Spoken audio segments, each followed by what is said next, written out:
Yes, need a little for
I'm your brother John. This is Kiana. This program is being brought to you as part of the New Image Project, a community development and training center, aka See That? See That. And we like to thank y'all for tuning in and helping us to redefine what's cool, because smart is the new gangster. Baby. If you don't know, now you know. Now you know. Yeah. And if you don't know, we said you don't know, you better ask. You're right. You better ask somebody. Ask somebody. Don't know who you think you talking to. Ask somebody about me. Right? Ask your mama about me. Ask your mama about me. That was before Google me. Right? Yeah, that was. I remember I was arguing with some Churi. Okay. Oh, you was arguing with Churi? Sure. That don't sound like that's ever going to well. Churi, right. It came to my house being disrespectful. Okay. And you know, I remember telling her, go ask your mama about it. Before you come over, go ask your mama about me. You say Kiana all sweet. Yeah. And all this other stuff because I let the kids come over. Right. Go ask the streets about it. But go ask somebody. I don't know who he was gonna ask. You don't know who he was gonna ask. Oh, you said go ask your mother. Hold on. But that's okay. You know, It's okay. It's okay. It's I okay. hear that. I hear that loud and clear. But yeah, we got a Power Pack show, y'all. It's Freestyle Friday, and I mean, I ain't really bring a whole lot with me, but I'm excited about our guests. We have Chairman Omali of the 3 will be joining us, Chairman of the African People's Socialist Party. And, I mean, I'm looking forward to the conversation, really getting an update, hearing about what's happening with the case and what we need to be doing as a community. Also, Right. you know, just a lot of stuff happening in the world, man. You see the thing about Jamie Foxx? Yeah. Did you watch it? I have not watched it. I'm gonna watch it tonight. Okay. It's like on my. It's so maybe not tonight. It's on my to do list this weekend. Okay, at some point. To it. I've heard like I got really good reviews, and you know people like, oh, we feel for Jamie. He went through so much. Then I got my other people like that ain't. Oh, he cloned. Yeah. It wasn't really him. That was cloned. You know, but he talked about that in the special too. That they talked about clone and all that other stuff. So you know, what had happened. And I saw a little clip. He talking about Jamie went with the white girls, but he talking about not no more. But not, no more. Not in public. Okay. He never did anything in public anyway. Right. You know what I mean? Like his kids kind of always had like you don't know who he has his kids from, nothing like that. Good morning, Miss Teresa. Thank you for tuning in. Yeah. So I mean, I don't know. So it's on my to do list to go to Netflix to check out that. Yeah. Do you have any shows? Watched anything good lately that you know is review word? You know, everything that I like, I binge watch when I do get a chance. Like, get it over with, and then hate that I did it. Really? Yeah, because I be wanting to be like, nice, and I got the time. Yeah, like I like ballet. Okay, I never watched that. Was that the new Fresh Prince? Yeah. Oh, listen, I didn't think I was gonna like it. Okay. Came across it and then like being watched season 1 and 2. Okay. Season 3 came in. They only let you watch like 2 episodes per week or something like that. You right, back. But I mean the season over with. Like, okay, it's been over with. So my wife was on the Carmichael show. It's pretty good. It was 2015, 16, 17, something like that. But it was actually pretty good. I used to watch it? No. It's a pretty good show.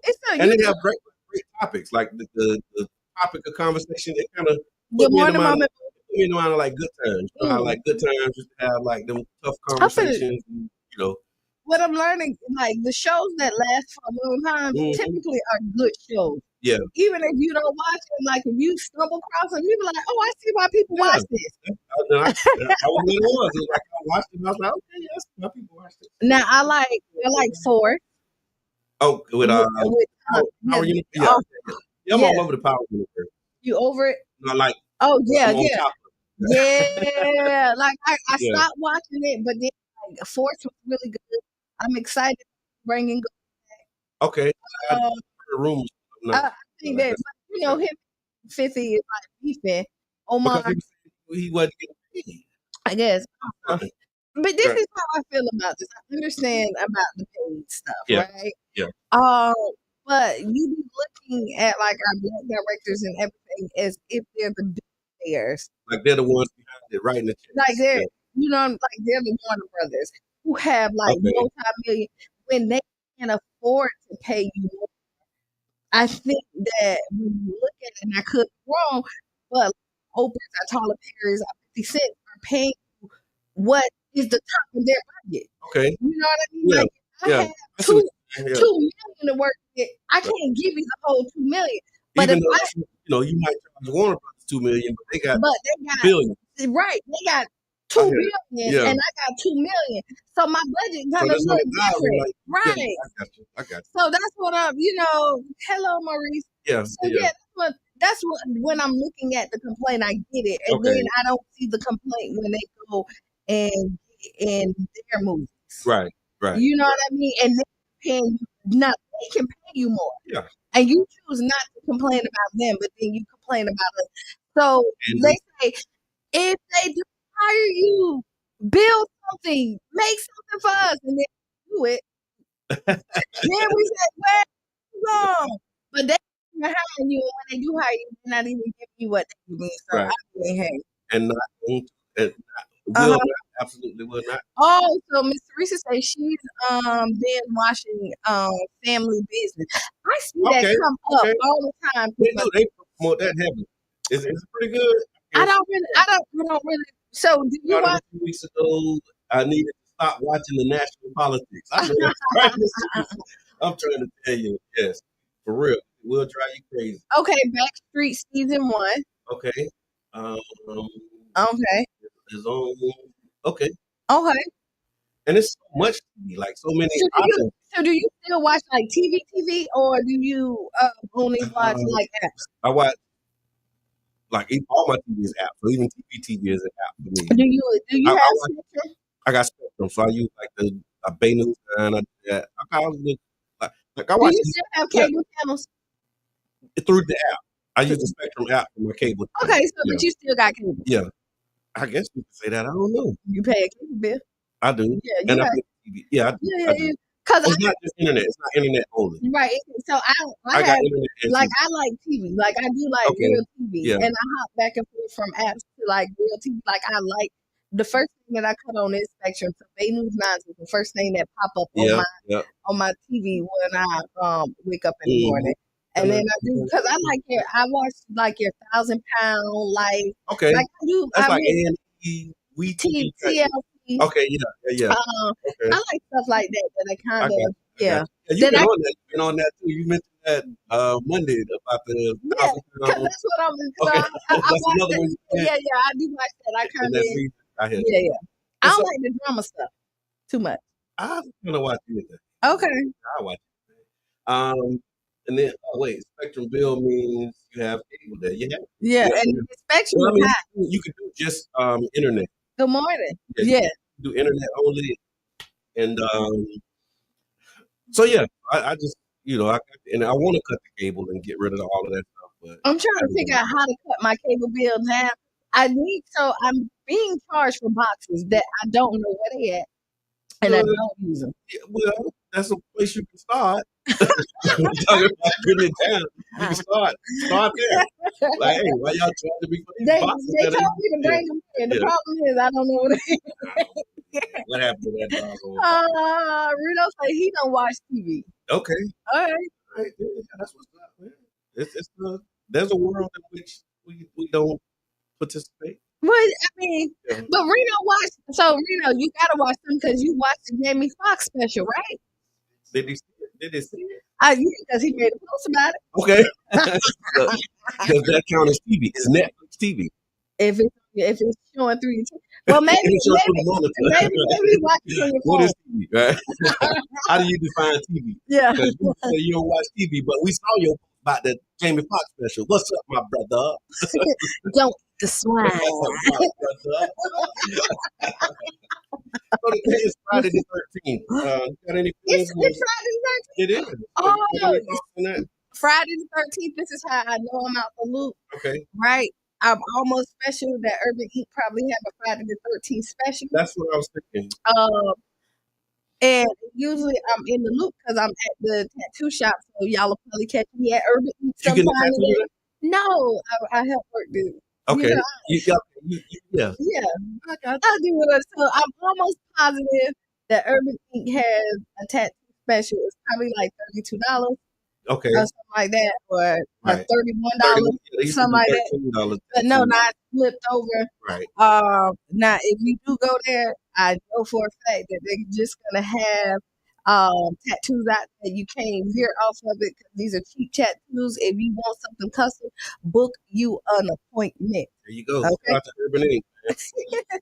Y'all pull up. We'll see y'all for the brainstorm doing amazing things. Also, is the Plug Report podcast. Y'all make sure y'all check them out.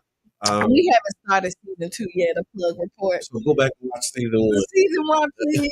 Look, y'all fancy. Y'all got seasons.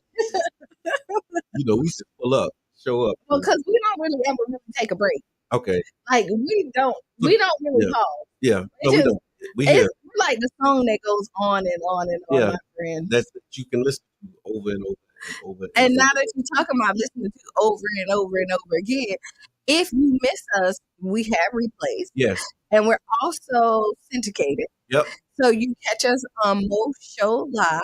Yep. They're out of Tampa. I mean, out of Atlanta, but it is a internet radio. Yeah, Thank there you. you go. Couldn't think of it right now. Okay, yeah. What we got? Television show. Okay, so this Peanuts says television show series sitcom. A movie I'll watch, a comedy show I'll watch, a TV series or a comedy series I'm good. I never seen one episode of The Wire, football and What? other sports I'll catch, but Don't don't follow. He I'm like never seen none of The Wire? mm, Don't tell nobody else mm, that. mm, mm, Somebody, you know mm, what? mm. I seen, Chandra said she never seen Jason's lyric. I saw it, but I don't remember.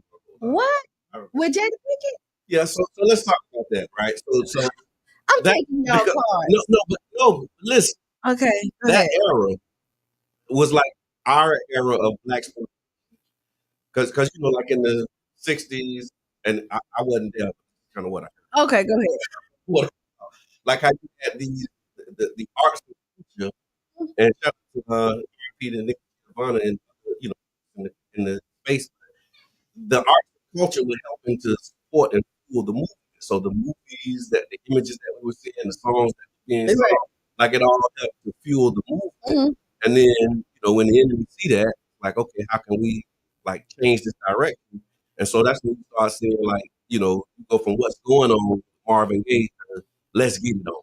Yeah. Right. Same artist, but now a different message. Right. How we start out with Wake Up Everybody with Teddy Pendergrass, but then in the 70s, talking about turn out the lights. Right. You know what I'm saying? So like same thing with Earth, Wind and Fire. You see how the message changes. Right. And that's what was happening with us. Like when we look at our movies, like Boys in the Hood, kind of kicked off this thing where you got these different images. Like we know those stories, but people around the world, when they see Boys in the Hood, they think that's how all the hood is. Right, but that's not. You know what I mean? Okay. So like Menace to Society, remember that? Menace 2. Yeah. And they didn't have like Menace T.O., they had Menace 2. Yeah. So who's Menace 1?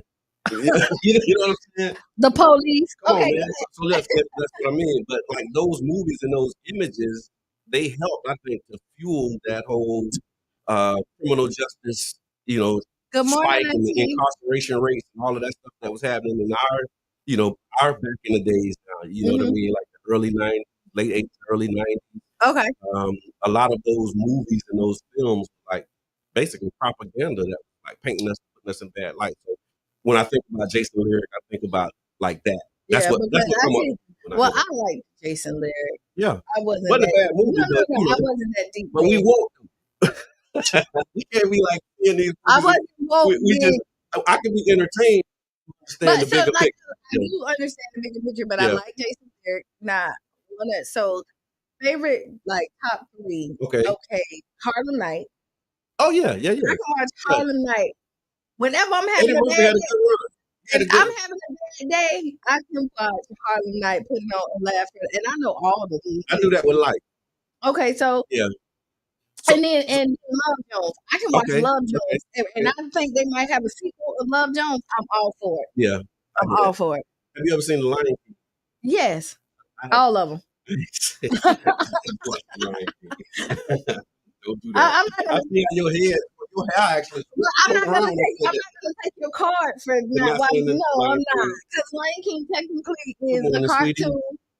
Yeah. Right. I'll give you a pass. I was bad. Like, I didn't watch any of those cartoons. See, like cartoons. With my girl. And all that other stuff. Like, you can catch me with all of that. Missed all of it. Oh, man. You're such a dad. I guess so. Listen, y'all, you listen to the Tampa Bay Breakfast Club right here on 99.1 FM. It's Freestyle Friday, and so we're just really kicking it. We talking about some movies that we watched, the influence that they have on culture, and we're preparing ourselves. We have a special guest, Chairman Omali Yeshitela of the Uhuru 3, and I'm really excited about that conversation. We're going to start it on the other side of the hour, but definitely, man, y'all tap in. He's in the building, and we're really looking forward to giving you these updates, this information. And also a call to action, man. Like it's not just something for you to think about. It's something you to reflect on and get to do. It is. That's the season we're in. So while we're in that season, Auntie Mita, I hope she's still on because she might have hopped off, right? Okay.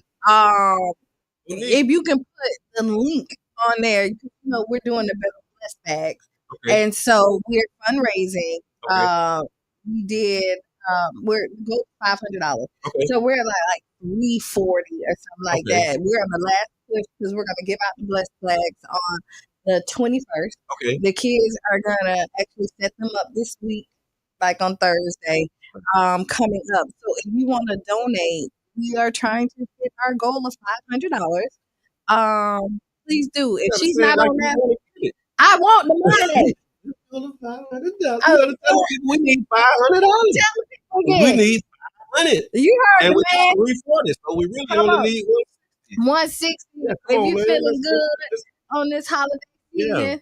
And it's going to the good cause. Right. Like, you know, we're actually going to go out there and we're going to do videos. We're not going to show people faces. I don't like that. Okay. But just so you can see where your money actually went Right. to. And we're putting money up too. So we're not like asking you to do the whole thing.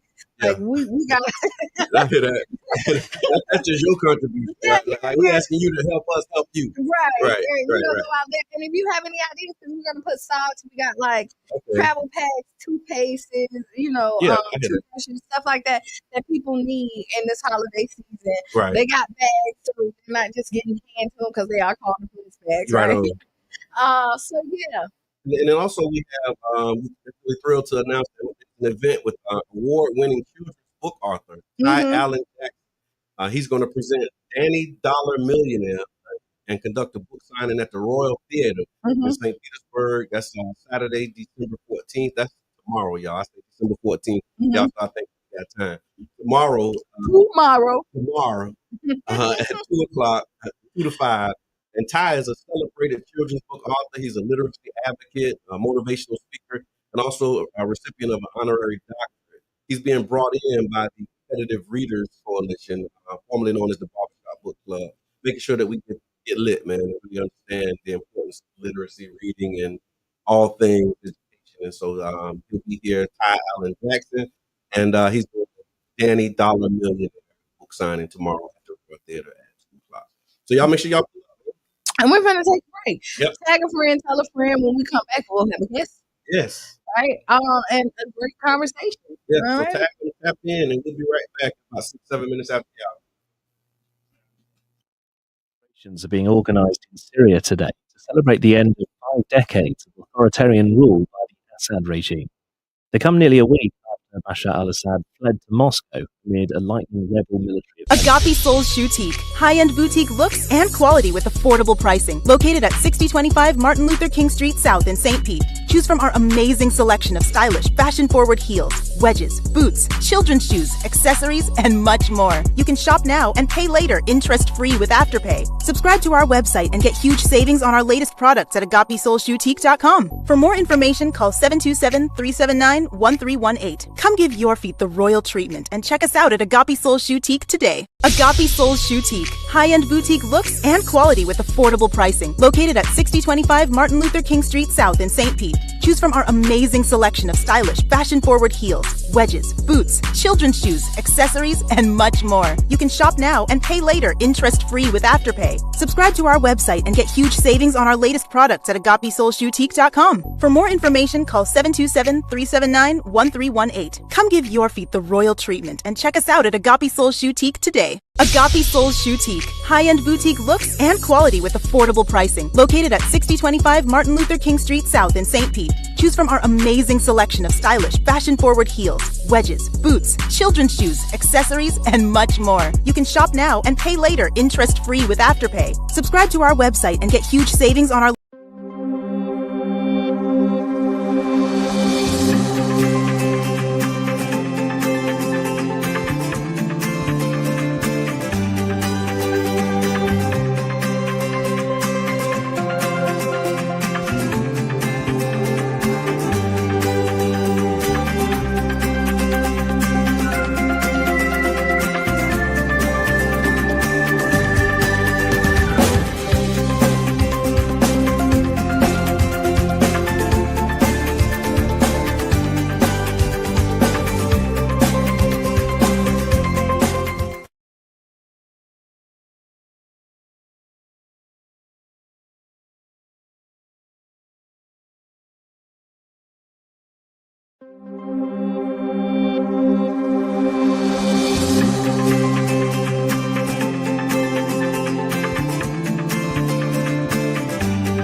BBC's Katya Adler sat down with us.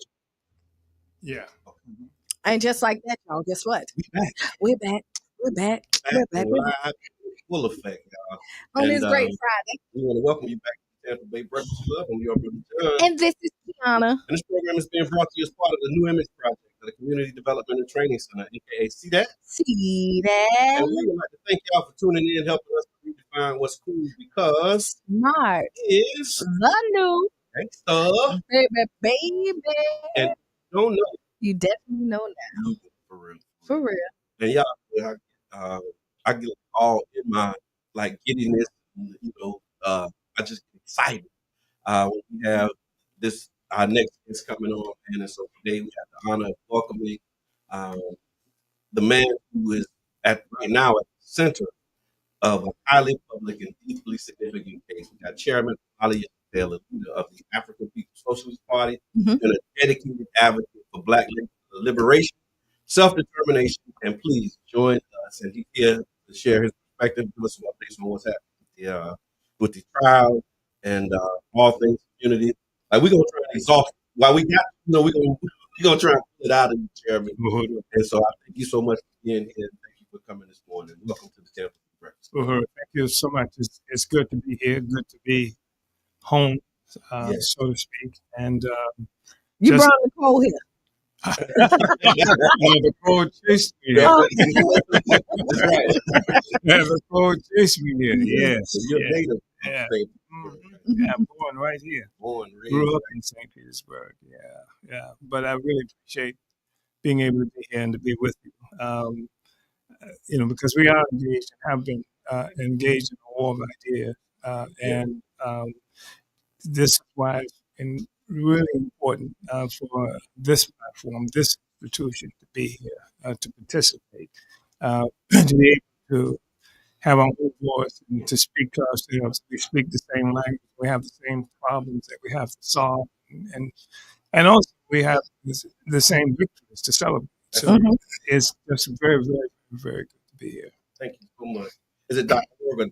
I just want to make sure. .org. Okay, hands off to .org. Right. And for those who don't know, so a lot of you may know that by this point, and if you don't. A federal jury recently found members of Chairman's organization guilty of conspiracy to act as agents of the foreign government while acquitting them of more serious charges of actually doing so. Prosecutors argued that their activities were influenced by a Russian operative, but the defense definitely sees this as an effort to silence the movement. We did do as well. And because they've been long critical of the U.S. foreign policy and committed to empowering our community. Chairman definitely plans to appeal. We want to get into the conversation about trial, what's happening, and what we do as a community to support you. And so, Chairman, we can dive right in. You want to jump right in, man? Let's jump in. Okay. I want to jump in. First of all, I want to say that I have a tremendous amount of appreciation, Comrade John, because when this madness was initiated on 29, 2022, this almost insane charge of me, the African People's Socialist Party, and the Uhuru movement, working under the command of the Russians, that we were somehow Russian agents. And when it first came out, people in this city,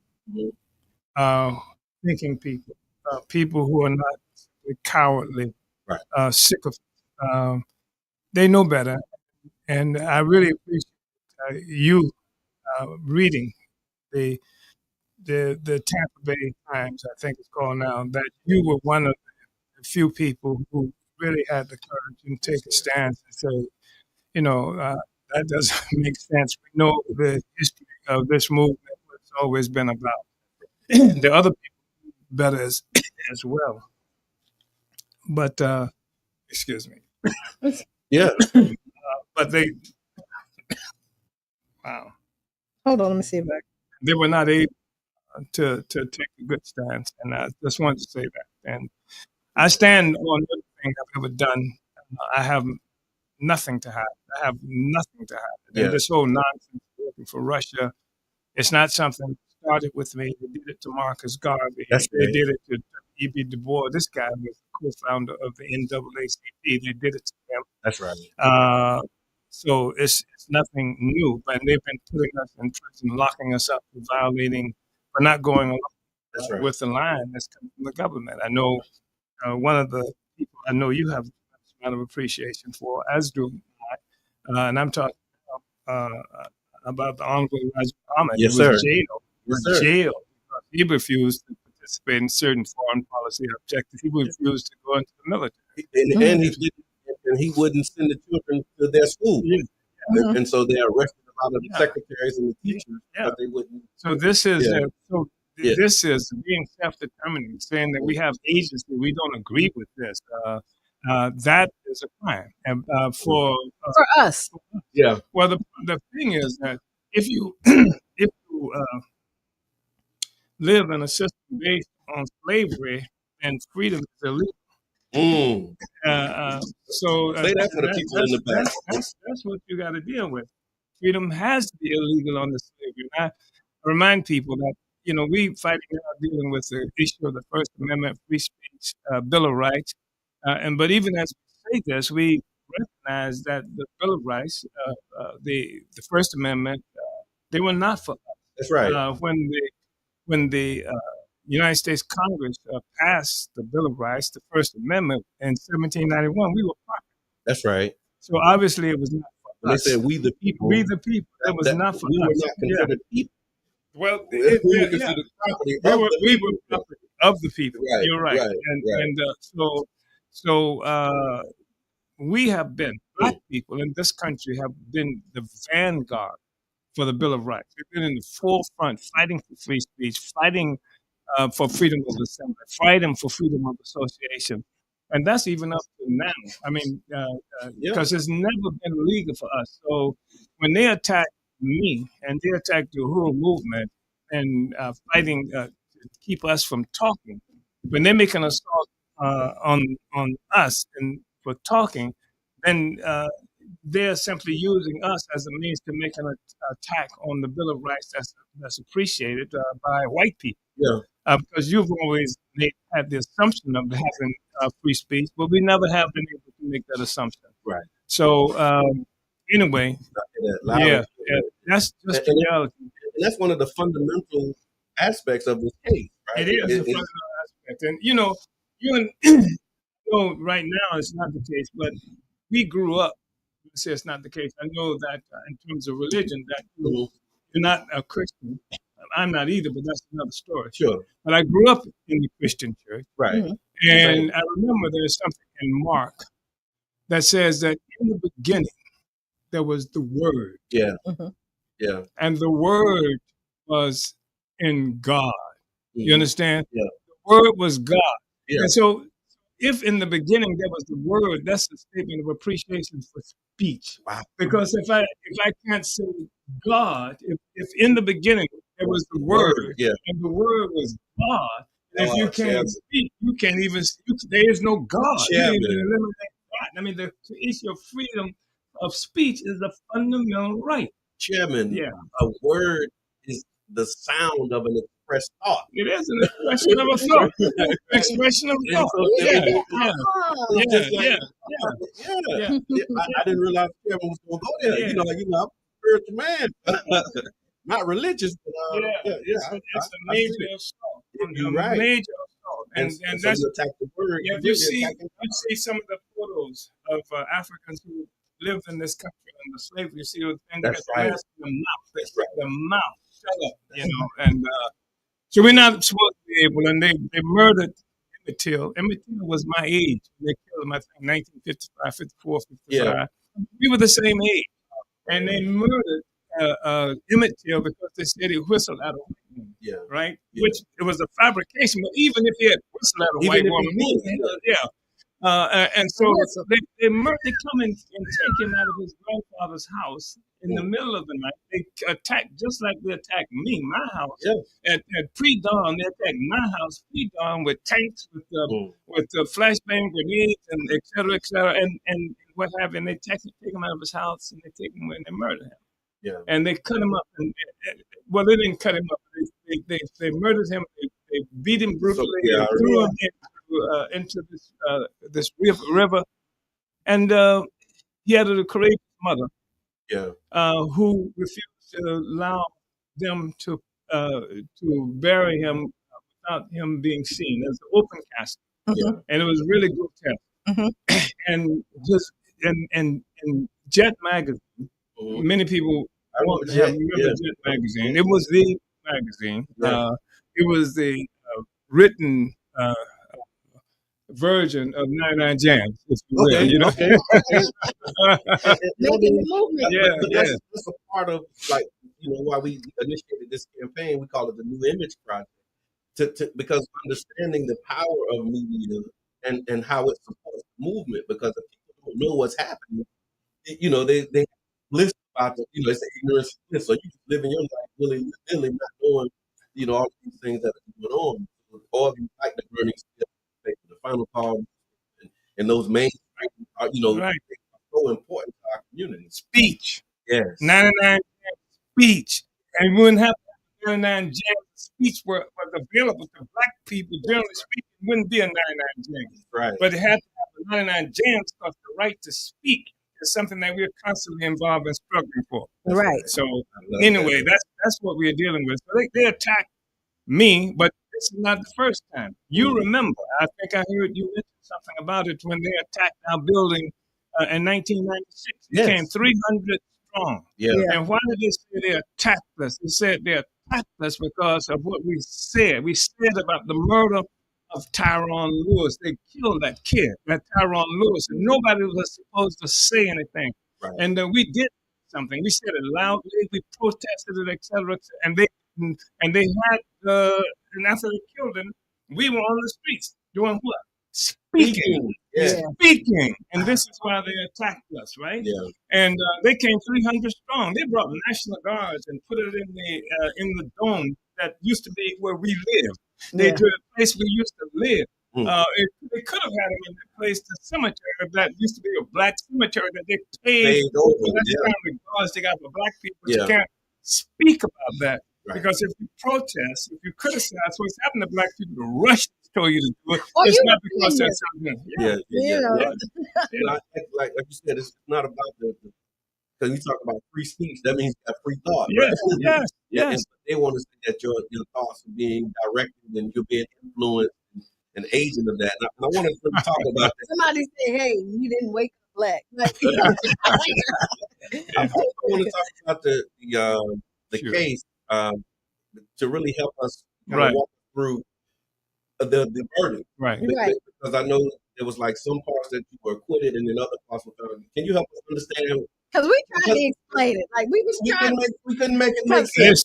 In my mind, this is how I explain it. I say, you put it in the Amazon cart, but never purchased it. And so you're being charged with something that you made look that somebody came and told you, and then you didn't even do anything with it. It's worse than that. It's the fact that how many times you looked at something and not only did not you didn't even put it in the cart. Okay. I mean, so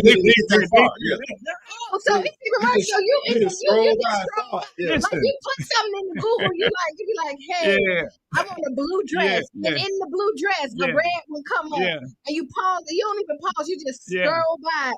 And it's that red dress came across your screen.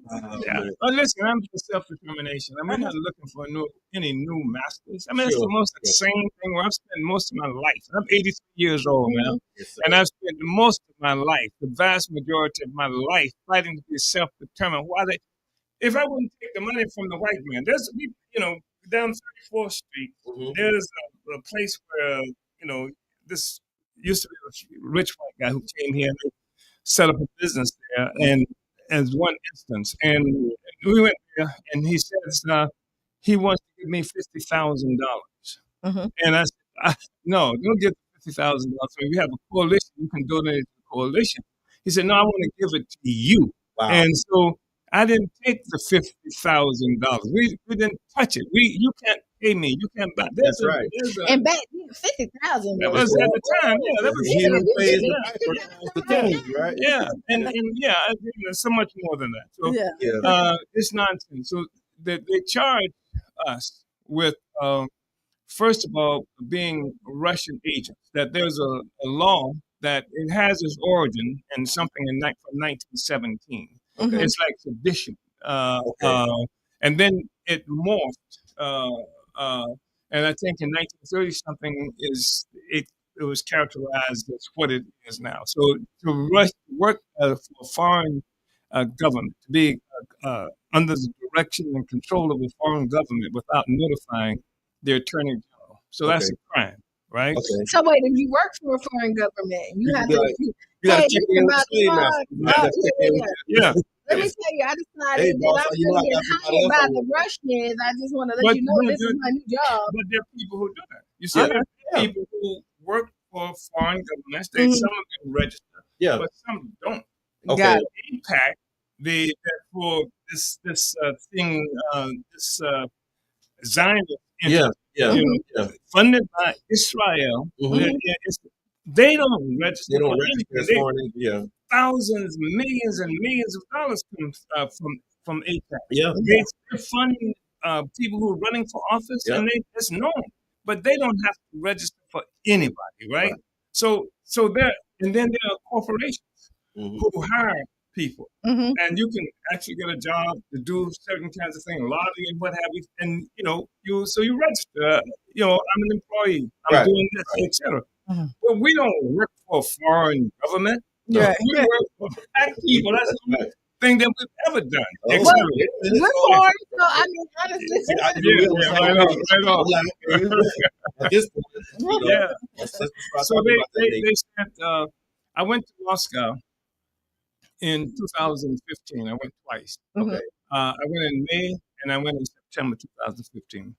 We were invited there to participate in two conferences sponsored by a non-governmental organization called the Anti-Globalization Movement of Russia. It is a non-governmental organization. Hello. And so we went there. I mean, you got in this country, I'm associated with non-governmental organizations. People, they register because they want to work at the United Nations, they want to do other kinds of things. They're not an organization of the government, but you have to register and do other kinds of stuff. Right. So I went to Moscow at the invitation of a non-governmental organization. In one instance, there was this international discussion around migrants and things like that. The second time, it was a conference that had to do with different people who are engaged in struggles for self-determination from Spain, from Ireland, from Hawaii, from Hawaii, because, as you know, people just celebrated something that they call Pearl Harbor's Day, December 7th. And Pearl Harbor, of course, is Hawaii. Yeah. And it was Hawaii. It was a Hawaiian people. That's their land that was taken by the United States. And so anyway, it's a colony. Yeah, it's a colony. It's a colony. Yeah. Like Puerto Rico is a colony. Like the Virgin Islands, colonies, etc. This is how the foundation for everything else. So there were people there from Hawaii, Puerto Rico, Spain, and various other places, Ireland, and international conference, right? And so I participated in that, and then and then I participated. Our party ran somebody for office here. We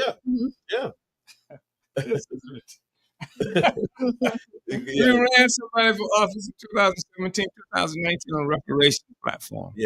Right. That's what the Russians did. That the Russians paid for it, they said, and Russians' ideas. So they even had in the trial. By the way, we've been doing the trial, the animated version of the trial, using the transcripts, and that's been something we've done. 3 versions of that, so people can see that as well. Handsoffahuru.org.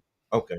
So it said the Russians were responsible for that, and it's really interesting because this is an instance where the first time Obama, Barack Hussein Obama, the first time that he ever participated, endorsed somebody in a local election was when he intervened and voted for our opposition, who people were running for on Republican Obama. Wow. Obama, so this is something Came they've been in concerned with. Yeah. So we had to stop this. Yeah. So I'm going to use the weight of my influence to try to prevent this. Yes.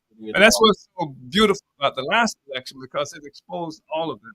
Yeah. Because every Teddy Bourgeois person that they could find, from basketball players to ex-presidents and everything else, they dragged them out and told black people to go and vote for Kamala Harris, and it wasn't enough. That influence now has been exposed to the world to see. And but so Obama came out against that, and they said that the Russians did that. And by the way, Moscow is not the only place I've been. I was in 2007 in Spain, the non-governmental organization associated with the Spanish government. The United Nations have invited me to speak there, international conference. I was in Ireland in '83, speaking about our situation. That's my objective, being there, because Zuckerberg is not going to say anything about us. No. And the New York Times and the Tampa Bay Times, until they got the ability to arrest us and jail us, and then they would sensationalize that. They know me. I worked for the St. Petersburg Times. I quit the St. Petersburg Times because they refused to allow me to go to the Mississippi March some years ago. So it's not like I wasn't working for Russians then. I don't work for Russians now. And the Russians didn't tell you to quit that job. And I've been consistent. I've been consistent. It's not like I'm doing something new or different or what have you, which would be one thing. So yeah, it ain't like you flipped your today. I'm just saying I'm working a 9 to 5 and I don't care about anybody. Yeah. And then tomorrow I'm Batman. But I think that is a part of the pattern, though. Because if you was doing that, if you was doing the double dutch, sometime more than that. But when you commit your life to this, and they've tried everything that they can to stop you from doing it, like this is an escalation in an ongoing struggle that you've been in, and so trying to really get freedom and liberation for our people. Man. Well, you become a problem, a threat, when you become incorruptible. Yeah. So really, I mean, the problem is they can't buy me. Yeah. And I've never been bought. I mean, and I can tell you, and I'm not going to. I made some suggestions last time I was here. About people I know, paid for, bought for. I know because of my relationship with them. And there are people who, before they came at us on July 29, 2022, Negroes who they went to first, told them that they were going to hit us to get the, to get their blessing, to let them know this is cool, etc. This is all right. They did it. I know they did it. They know I know they did it. Right? And we know you did it. And they didn't come to us. They did. You listen to the Tampa Bay Breakfast Club right here on 99 Gems. We have Chairman Omali Yeshitela of the Uhuru 3 and the Uhuru movement, and he's talking about the case, some of the outcomes, and really what led up to him being arrested and charged. And we're going to talk about how the trial ended and where we are right now. Yeah. So these are some of the things they call these overt acts that I was supposed to commit that constitute the crime. Went to Moscow. We ran somebody for office in 2017, 2019. We protested and did petitions. We got 130,000 signatures on petition to take to the United Nations for claiming that the United States had violated the United Nations Convention on the prevention and punishment of the crime of genocide against Black people. Right? Yeah. And because you got here in this city, right down the street from City Hall, a so-called Holocaust Museum. Yeah. That deals with the murder of Jews. Not a single one of those Jews died in this country. Wow. There is no Holocaust for Black people who died here, who did not even have free speech in 1791.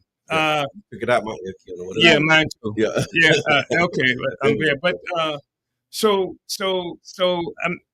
these are some of the like offensive things that we've had to contend with as Black people. Right. This ain't just me, and it's not an attack on me. Right. What the United States does when it charges me with working for Russia for criticizing the treatment of Black people, what they've done is make an assault on the right of Black people to criticize our conditions here. And then, We can't do this thing. The United States is wonderful, just as these people. These people, and if they could convict me on this, then it means that anytime African people criticize our conditions, then they can always have the ability to say it's foreign government. It's nothing wrong with what, and that absolves them for any responsibility for treatment of Black people in this country. Wow, and I have experience with this as a member of the Nation of Islam. I remember the minister and his relationship with Muammar Gaddafi, and just the way that they were spinning that, and trying to say that the nation was being influenced. Like, they have resources that they've pledged to support their brother that's over here in the West. And we tapping into those resources, and they saying, no, that's illegal, you can't do it. There was a conversation about, at this time they were saying it was like $4 billion that he had pledged, but he didn't pledge the number. He said, I'll pledge the wealth of my nation to support you all. And then when we started making asks to draw down from that, they said, well, no, you can't take those resources to help Black people because that's the enemy of ours. And so I'm familiar with that. It's like these opportunities, these programs that can't be supported here. So you get support from other, but that does not mean that they're influencing you, they're directing you. They have resources that you can't get. The resources here that they don't want to give you, and then somebody say, I will. Our resources anyway. And so you won't give us what's ours. And so somebody over some international entity said, you know what, we'll support this. That does not mean that they're controlling it, they're directing it, they're behind it, and all of this other. It's even worse than that. I mean, you remember anytime you came along a little, maybe there was some space, a gap there, but if an African was running for office in this country, it was almost necessary, it was almost a prerequisite that they had to denounce Farrakhan. They had to denounce Farrakhan. And if they didn't, the whole army of resources would come to attack you, etc. And this is the situation we live in. The thing is that we have to be under control. And if they don't control us, then they have to assume or claim somebody else is controlling us. There's an assumption that somebody has to control us. Somebody has to control us. And independence is a threat. And I think what you just said is sparked. This is what came up for me is it shows you what they really think about us, our abilities, our intelligence, and our mind. It's like, wait, you're not free thinking. I was reading about Phyllis Wheatley as a part of the Phyllis Wheatley Rise to Read campaign, and she had to go to court to prove that she was the author of these poems and this poetry because they didn't think that a Black dare you be smart? They didn't, exactly. How dare you, have an idea to fight for liberation. But it only comes up to question when you're doing something for your people or something different. Because any other time they don't ask you what was your GPA in college. They don't ask you about they don't ask you what your religion. Like when you're out there doing the work for them, they don't say, "Hey, are you Muslim? Are you with Uhura?" Like they don't care as long as you're doing it. But as soon as you step out and say, "Hey, I want to do something," wait, hold on, Muslims can't do that. Wait, hold on, you no, somebody has to make you. This can't be real. Like you're trying to plant something. No, but they see themselves and then they try to push it on you. Well, Minister Malcolm used to say that they don't care if you're for right or if you're for wrong, as long as you're for them. And that's the thing. You've got to be for them. And they don't. It's not. You don't even have to be smart. I mean, no. You can be a basketball player. Any kind of thing that you can say the right thing. And the problem is that the system will not allow us to succeed as a group. As individuals, we can be successful, and especially if we are successful at the expense of the group. That's the way it works. Because you only make small ripples as an individual. And that individual serves as a mannequin in the window to make you think that I can do that too. I can be president. I can be. Because they'll give you one to give you that hope. And we talked about that, off air about the sense of hope. And I'd like you to maybe really go into that because it was a beautiful conversation about what happened with this election and how the hope that people had during this election has all but been lost now. Well, we. I'm sorry. I know. I'm laughing because like people say, well, you choose the lesser of two evils, right? So you end up with evil. At the end of the day, you end up with evil, yeah. and so those are your choices. And I'm saying that I'm here long enough. I remember the 1960s, and I remember when Democrats and Republicans at that time were still fighting for who was going to be president and what have you. But there was no sense of, oh God, if the Democrats lose, then we are doomed. And the reason it wasn't is because we had a strong movement. Mm-hmm. Okay. And the thing is that the people have to see an alternative. And that's one of the reasons they would attack us, because we got 50-some odd independent economic development programs in this country. Right. We're moving people as an alternative. And we're saying, why would you go for and I'm saying this, and I know I'm talking to Democrats. Okay. People who call themselves Democrats, let me say that. Yes. Just like people call themselves Americans, but that's another story. Right. But the thing is, they don't even promise you anything. I mean, Obama didn't, you can't call Obama a lie. He never promised black people anything. Yeah. We just apologize for him not doing anything for us. All he had to do was wink his eye and et cetera, et cetera. Yeah. He didn't make a single promise. He came out against black people, against reparations in the so-called presidential debate that he was participating in Harlem, New York. He was opposed to reparations for black people, he said. Yeah. He talks about now he can support reparations, but he was opposed to reparations. And the same thing is true of the Democratic Party. They didn't, even when they were in this tussle with Trump, they didn't promise us anything. Trump promised us something. Yeah. But they didn't promise you anything. They just said, we're not Trump. Yeah. If you don't get us, if you're gonna have Trump to deal with, you're gonna have to be worse white people. You're gonna have a worse evil, et cetera, et cetera.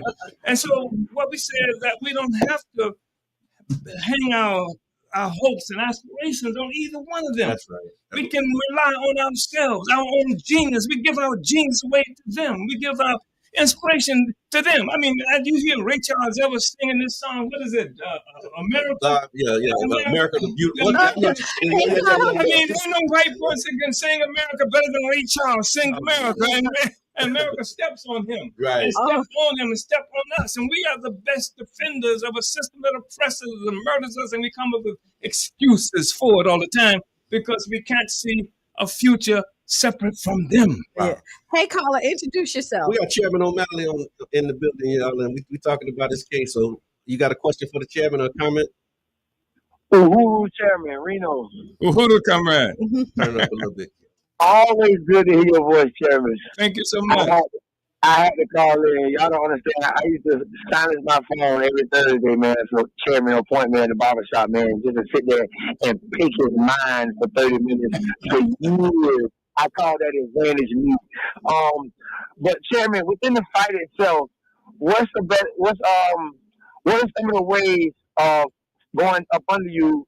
And I know that I represent and Brother John represent the work up under you. What are some of the ways you see as a unification tactic that needs to, because your generation is the words I use to speak to my generation, where it's just unity.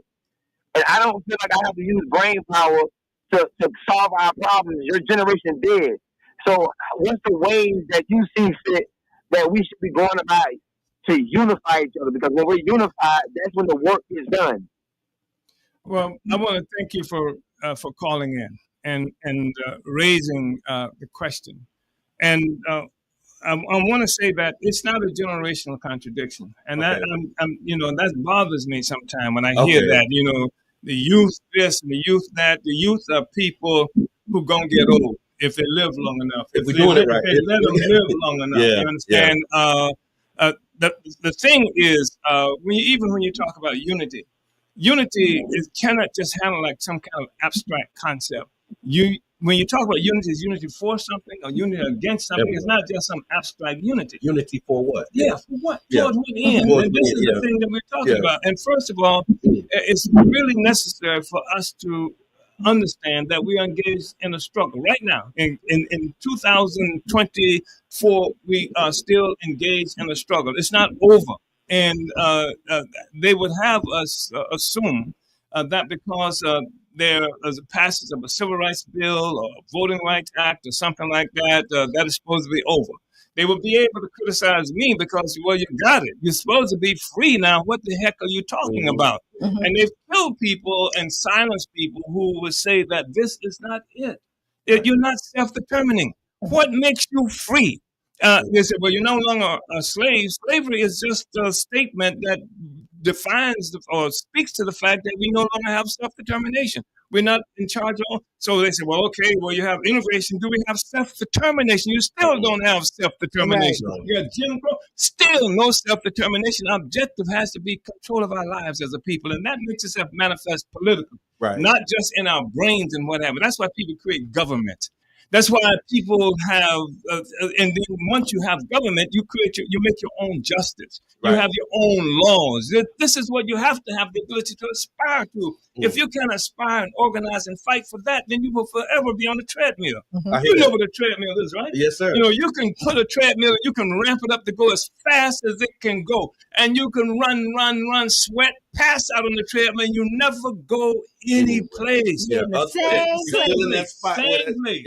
place. You might go a little back, a little forward, but so the question is, that's where you will. Our history did not start on some cotton plantation in this country. It didn't start saying, look how much progress you made. You used to be a slave. I used to be free. That's right. I used to be in charge of my own destiny, along with all the black people. We used to be free. To tell me that I'm better off because I'm not living under direct slavery, that's nonsense, because the slavery is indirect. Go ahead. I want to say this because there's this whole issue about fighting against racism. We don't fight against racism. We don't care what white people think about us. We don't give a darn what white people think about us. I'm not trying to change your mind. I'm trying to change our condition. I'm trying to change the relationship. I want enough power in our hands so that it's we who can say that our children are going to have a decent future, not based on whether a good white man gets elected or a good Negro gets elected. But we have that collective responsibility. Right. That's the thing that we have to be able to see.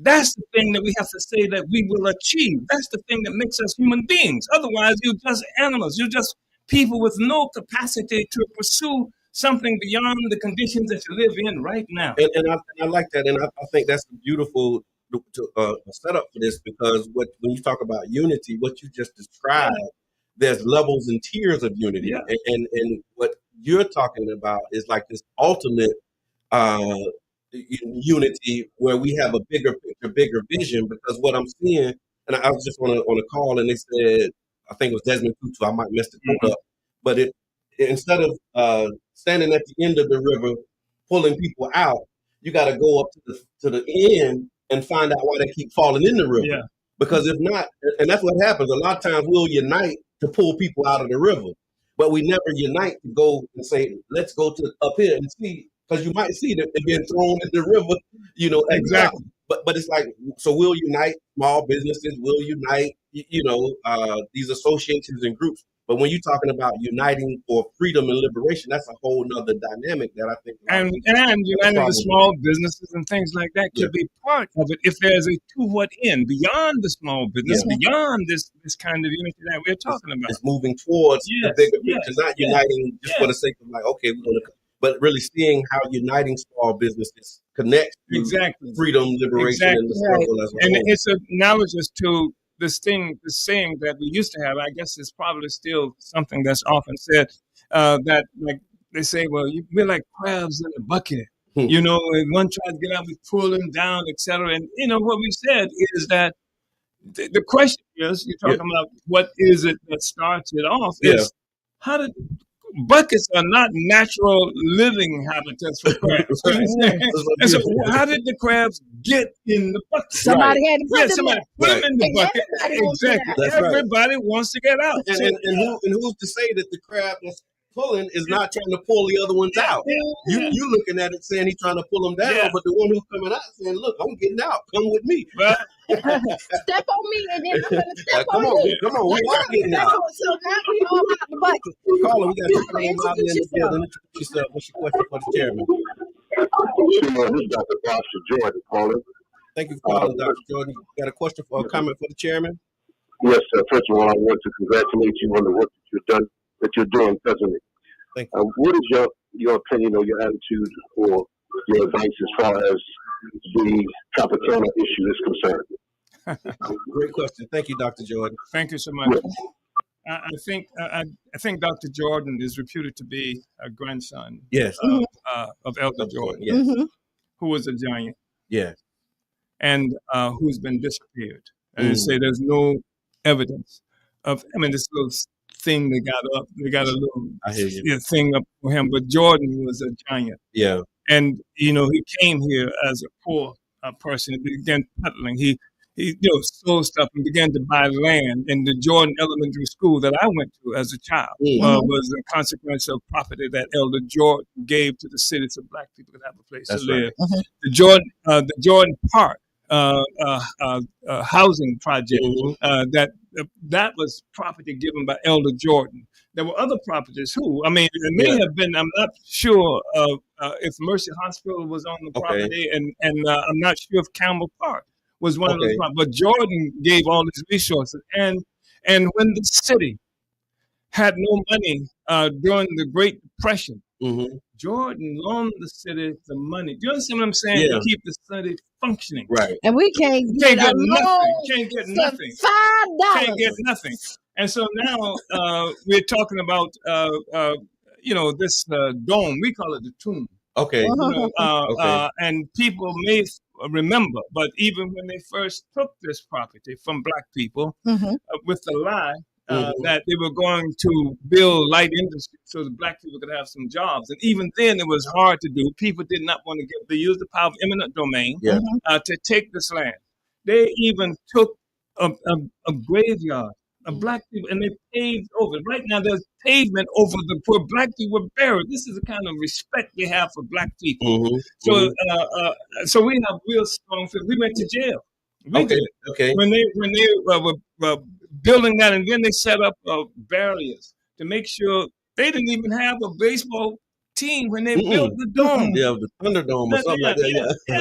And so Suncoast Dome or something like that. Yeah. I think it was the Thunder. Suncoast then Thunder, so they had one of the Lightning, one of the teams came. Yeah. And so then they would block the entrance in a certain way that traffic. They blocked the street when they would be stuff because it was for white people. Yeah. So when the white people would leave the dome, they could not come toward the black community. Down 16th Street. Down 16th Right there, Fifth Avenue. Yeah. And because that was billed as like we're going to beautify 16th Street. Yeah. Create this. That's why Campbell Park got beautified. That's why it's John Hopkins, 16th Street. I went to that school. Yeah. And they turned it to John Hopkins, who was a good man. Yeah. And then they blocked the street so that the white people wouldn't have to come to the black community. Wow. So the state of play right now, just with the dome, and if you could, we say reparations. We want the whole damn thing. Okay. All this doesn't make sense. All this, everything. We want it all. How many was it? 500 families or something like that? I forgot how many businesses were there. Black people. Yeah. Right. Yeah. Oh yeah. No, So time is fleeting, Chairman. It goes when we do these things, and I want to again just really talk about the state of play right now. With the verdict, right? So here's the thing, and where are we? So the jury, they stole. The FBI stole from us something like they said 13 terabytes of information. Oh, wow. They said that's the equivalent of 2.5 million books. Wow. Can you imagine that? Wow. All of our devices, our electronic devices, they stole my cell phone, they stole our laptops, they stole iPads, they stole all kinds of things. 2.5 million books. And they say we don't read. Okay. So they stole all of that. Mm-hmm. And then we went to trial, and they had 14 witnesses. They didn't have a single person. They had 12 FBI agents. They had 2 professors who were supposed to be experts on Russia. They had offered a $10 million bounty for anybody who could turn any information concerning us and the Russians. Oh, yeah. $10 million. $10 million. Nobody. Wait. $10 million. And nobody. And that's one thing too. People can say what you want to about our community, but nobody did. They couldn't even get people who used to be in our organization, who were kicked out of the organization, who nobody. They couldn't get a single person. Because somebody would have made up something for $10 million. $10 million, they would have fabricated so much stuff. Like this story would have been. They didn't. And so, and we didn't testify. Okay. What we did though is we used the prosecution's exhibits, and then we were permitted to put on videos. We showed the video of what I said when I was in Moscow. Yeah. We went back to the 1970s and showed that we were talking about genocide. We were talking about the wars that the United States was involved in. We've always opposed them, etc. Anyway, at the end of the day, the jury said that not guilty. Being Russian agent. That was the foundational charge. That was punishable for 10 years in prison. Okay. And so then they had the other charge, which is the conspiracy charge, which is punishable for 5 years in prison. Okay. So the jury said we were not guilty of being Russian agents, but we were guilty of conspiracy. So in other words, we are guilty of conspiring to do something that never happened. Okay. This is the essence of the thing. And so they're saying you was like you were in courtship, but you never got married. Well, somebody wanted to marry you, and you didn't even want to marry them. Yeah, like I'm not even interested. In fact, they had testimony. That's it. That's where I said clearly to tell this guy that we are not your employees. Yeah. We are allies. We are not employees. And so the prosecution gets the last word, you see. Okay. In terms of closing arguments. And they distorted and lied. And so they convicted us of thought crime. This is effectively what it is. They said that we we didn't even think what they said we thought. But so anyway, so they convicted us on that. And on the 16th, on Monday, we're going to be going to facility. And so there's possibility of 5-year prison and $250,000 fine for each one of us. So that's what we're going to deal with. And we're calling on people to come out to the court in Tampa on the 16th at 9 o'clock in the morning. We're going to be there. And then on Sunday at the Uhura House, we're having a massive rally. There's going to be people from all around the country who are going to be here. All kinds of force, crossing the political spectrum. People will be there. You know, my auntie flying in.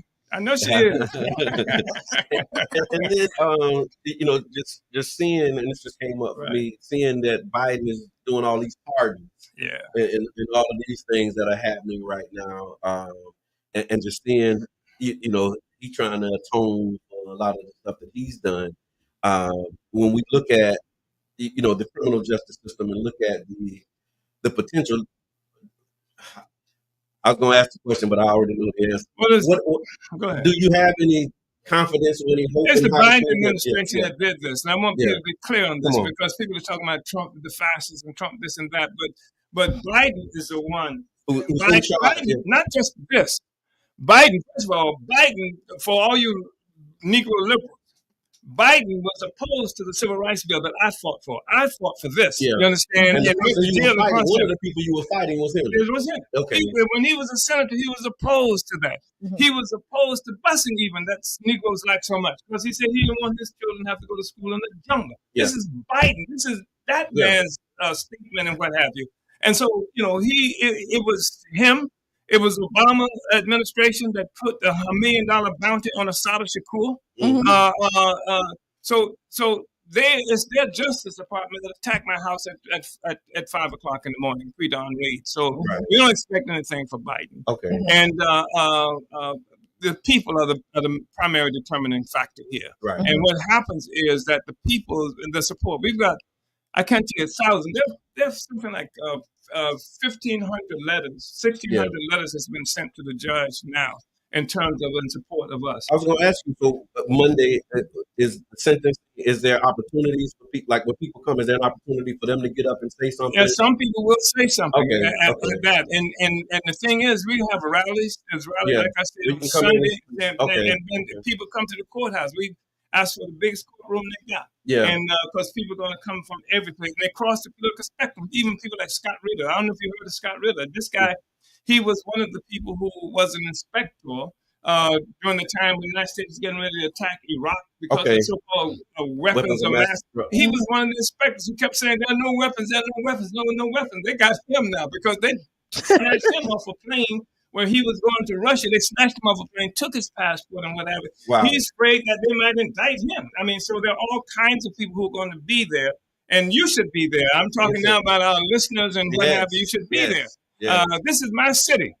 You know, and say that one more time. Indeed it is. And I say this, you know, without being braggadocio or anything like this. If there's anything that's characterized as progress in the city of St. Petersburg for Black people in this city, it leads back to Joe Waller and Omali Yeshitela. There's no way they can get around that. And there's some people who've been too cowardly to step forward, and I know them, and they know I know them too.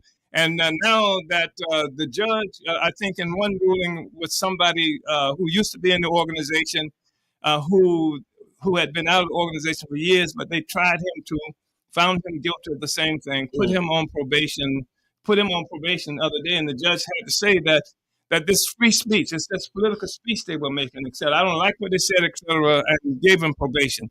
So that was, you know, the people are the fundamental thing. Show up. I like it. You said that you're not trying to be braggalicious. Pop your collar, because I mean, the truth is the truth. Yeah. Like when you look at it. So. And if you could, Chairman, if you could maybe just talk about the importance and the significance of this moment. For you as an individual, of course, but I know your mind and heart is always with the collective. But the significance for you, I mean, you know, as an 83-year-old man giving your life to this, to be here in this moment, how significant is that to you? And then what do you think that means to the broader community for somebody like you, who, like you said, has been at the forefront of these things? What is the significance of this moment? I just want our people to be able to see beyond our current circumstances.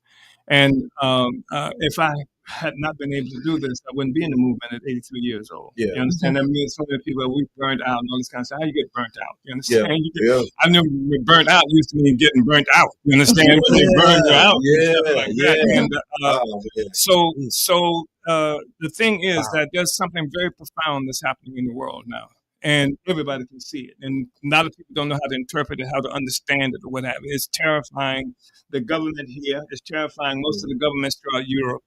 Because what has occurred is that African people have been fundamental to the construction of this entire world economy as it is. There was no world economy. There was no such thing as a world economy until Portugal attacked Africa in 1415 and started this process of selling us and dispersing us around the world. When you look at Venezuela, Jamaica, all these places, South America, etc., it's a consequence of Black people's presence being put there at gunpoint. And so there's a whole social system that rests upon the foundation of our oppression, our enslavement. And what we're seeing is this stuff is under attack now. People are fighting for their freedom and winning their freedom and causing crises and contradictions all around the world. We are part of the solution. Black people are. We are part of the solution. That's why there has to be a two-foot in. We cannot be satisfied with simply finding a space here. Somebody said, who wants to integrate into a burning house?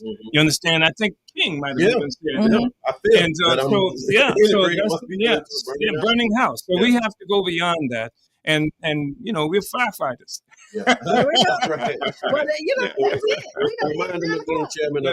So you have Monday. Monday is the trial, but Sunday. Okay, and Sunday at 4:00, right here at the Hoover House, 1245 18th Avenue South. A massive rally. It's going to be people will be here from everywhere, from all around the country. And then Sunday we're going to have a huge turnout for the court.